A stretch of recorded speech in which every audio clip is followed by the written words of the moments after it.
Mummy നാട്ടിൽ നിന്ന് കുറച്ച് ചിക്കൻ കൊടുത്തു വിട്ട കാര്യം ഞാൻ നിങ്ങളോട് പറഞ്ഞില്ലായിരുന്നോ? ഇതാണ് ആ ചിക്കൻ. മമ്മി കുറച്ച് വലിയ കഷ്ണങ്ങളാക്കിയാണ് കൊടുത്തു വിട്ടത്. ഇതിൻ്റെ ഐസൊക്കെ ഒന്ന് മാറിയിട്ട് ഇനി അത് ചെറിയ കഷ്ണങ്ങളൊക്കെ ആക്കി എടുക്കണേ. അപ്പോൾ കുറച്ച് പേര് ഇപ്പോഴും എന്നോട് ചോദിക്കുന്നതാണ് ഈ ഒരു മീനും ചിക്കനും ഒക്കെ എങ്ങനെയാണ് നാട്ടിൽ നിന്ന് ഇങ്ങോട്ട് കൊണ്ടുവരിക എന്നുള്ളത്. ഞാൻ ചെയ്യുന്ന ഒരു രീതിയാണ് ഞാൻ നിങ്ങൾക്ക് ഈ ഒരു വീഡിയോയിലൂടെ പറഞ്ഞു തരുന്നത്. അതിനിടയ്ക്ക് ഈ ചിക്കൻ കറിയും കൂടി ഉണ്ടാക്കുന്നുണ്ട്. അപ്പോൾ ഞാൻ പറയണ കാര്യങ്ങൾ നിങ്ങൾ ബോറടിക്കാതിരിക്കാനാണ് ഈ ചിക്കൻ കറി ഞാനൊന്ന് കാണിക്കുന്നത്. ഞാൻ നാട്ടിൽ നിന്ന് നേരത്തെ ചിക്കൻ കൊണ്ടുവന്നുകൊണ്ടിരുന്നത് ഒരു ഹാഫ് കുക്ക് ആക്കിയായിരുന്നു. പക്ഷെ ഇപ്പം ഞാൻ പച്ചയായിട്ടാണ് കൊണ്ടുവരാറ്. അപ്പോൾ ചിക്കനും മീനും ഒക്കെ കൊണ്ടുവരാറുണ്ട്. എനിക്ക് എന്താണോ അന്നേരം കൊണ്ടുവരാൻ തോന്നുന്നത് അതൊക്കെ കൊണ്ടുവരാറുണ്ട്. അപ്പോൾ ചിലർ ചോദിക്കാറുണ്ട് എന്നോട്, ഇവിടെ ചിക്കൻ കിട്ടത്തില്ലേ, പിന്നെ എന്തിനാ നാട്ടിൽ നിന്ന് കൊണ്ടുവരുന്നതെന്ന്.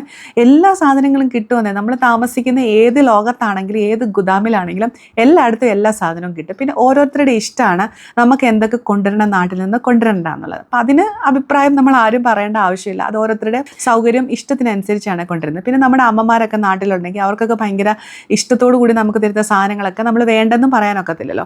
അപ്പം ഞാൻ ചിക്കനും മീനും എങ്ങനെയാണ് കൊണ്ടിരുന്നതെന്ന് ചോദിച്ചാൽ, ചിക്കനും മീനും നന്നായിട്ട് കഴുകി അതിൻ്റെ വെള്ളമൊക്കെ വാർന്നു പോയതിന് ശേഷം നാട്ടിൽ വെച്ച് നന്നായിട്ട് ഫ്രീസാക്കും. ഞാൻ എപ്പോഴും ഇങ്ങോട്ട് പോരുന്നതിന് 1-2 ദിവസം മുന്നേ ആയിരിക്കും ഈ കാര്യങ്ങൾ ചെയ്യുക. അപ്പോൾ ആ ഒരു മീനും ചിക്കനും ഒക്കെ നന്നായിട്ട് ഫ്രീസായിട്ടായിരിക്കുമല്ലോ ഇരിക്കുന്നത്. എന്നിട്ട് നമ്മൾ ഇങ്ങോട്ട് പോരുന്നതിന് പാക്ക് ചെയ്യുന്നതിന് കുറച്ച് നേരം മുന്നേ ഇതെടുത്ത് ഒന്നുകിൽ തെർമോക്കോളിനകത്ത്, ഇല്ലെങ്കിൽ തണുപ്പ് നിൽക്കുന്ന ബാഗ് നമുക്ക് നെസ്റ്റോയിലും ലുലുവിലും നാട്ടിലും ഒക്കെ വാങ്ങാൻ കിട്ടുമെന്നാണ് എൻ്റെ അറിവ്. അതിൽ നമ്മൾ ഇതാക്കുക. എന്നിട്ട് ഏത് ബാഗിലാണോ പാക്ക് ചെയ്യുന്നത് ആ ബാഗിലേക്ക് ഇങ്ങോട്ട് കൊണ്ടുവരാം. ഇവിടെ വരുമ്പോൾ തന്നെ ജസ്റ്റ് തന്നെ തണുപ്പൊന്ന് വിട്ടിട്ടുണ്ടാകും. പക്ഷെ ഒരു കുഴപ്പം ഉണ്ടാകത്തില്ല.